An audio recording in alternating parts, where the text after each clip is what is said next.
বিয়ের পর ছোট্ট ঘরে শুরু হয় সংগ্রাম। সংসারের চরম অনটনেও স্বামীর পাশে ছায়ার মতো থেকেছেন স্ত্রী। বহু লড়াইয়ের পর সাফল্যের শিখরে সুজন নীল ও নিবেদিতা মুখোপাধ্যায়। ভালোবাসা কি সত্যি অভাবকে হার মানাতে পারে? তার একমাত্র প্রমাণ টলিপাড়ার এই তারকা জুটি।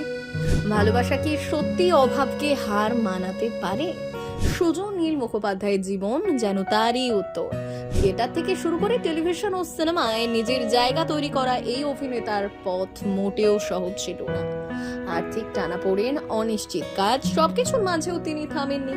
পাশে ছিলেন তার স্ত্রী নিবেদিতা মুখোপাধ্যায়, যিনি শুধু জীবন সঙ্গী নন, ছিলেন সহযোদ্ধা। ছোট্ট ঘর, সীমিত সামগ্রী, তবুও অটুট ছিল সম্পর্কের শক্তি। সেই ভালোবাসা আর ধৈর্যই আজ তাদের সাফল্যের ভিত্তি। নীলের গল্প তাই শেখায়, অভাব যতই থাকুক, সত্যিকারের ভালোবাসা আর পরিশ্রম থাকলে পথ একদিন ঠিকই খুলে যায়।